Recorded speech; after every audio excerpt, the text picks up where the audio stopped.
नारों से पेट नहीं भरता साहब, बाजीगरी से देश नहीं संवरता। अगर युवा बेरोजगार है, किसान बेजार है और नारी लाचार है तो समझ लीजिए आपका इंडिया फर्स्ट सिर्फ एक जुमला बाजार है।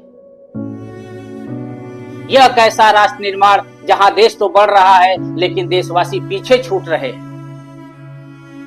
इंडिया फर्स्ट का नारा तब तक खोखला है जब तक विकास का पहिया चंद पूंजीपतियों के आंगन में और संघर्ष की धूल आम आदमी के दामन में है।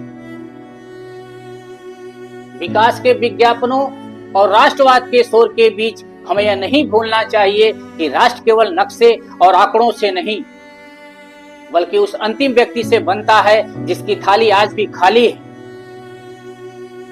अगर देश का एक हिस्सा आज 5G की रफ्तार से भाग रहा है तो दूसरा हिस्सा 2 वक्त की रोटी के लिए आज भी संघर्ष कर रहा है। हमें सोचना होगा यह इंडिया फर्स्ट की राह है या महज चमक दमक वाले विज्ञापनवाद की नुमाइश। साहब, इंडिया फर्स्ट तभी होगा जब नीति नहीं निष्ठा बदलेगी, जब सत्ता नहीं संवेदना बदलेगी,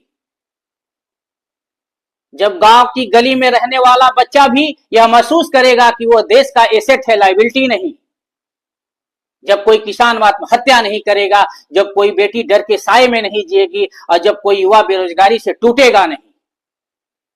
इंडिया फर्स्ट हकीकत तब बनेगा जब इंडिया का मतलब केवल इंडेक्स नहीं बल्कि इंसान भी होगा। बरबस आज अदम गोंडवी साहब की कुछ पंक्तियां याद आ रही हैं जिनका वर्तमान में रूपांतरण कुछ इस प्रकार है। तुम्हारी स्क्रीन पर जीडीपी का मंजर गुलाबी है, मगर ये आंकड़े झूठे, ये चर्चा किताबी है। वहां डिजिटल इंडिया का ढोल पीटे जा रहे हैं वो, यहां रोटी नहीं मिलती ये कैसी कामयाबी है। बनाई जा रही ऊंचे दीवारें कामयाबी की, लेकिन ये स्मार्ट सिटी की बुनियादी खराबी है। तुम्हारे 5G के जलवे, तुम्हारे ऐप्स लाखों के, मगर यहां मजदूर के बच्चों की थाली अब भी खाली है।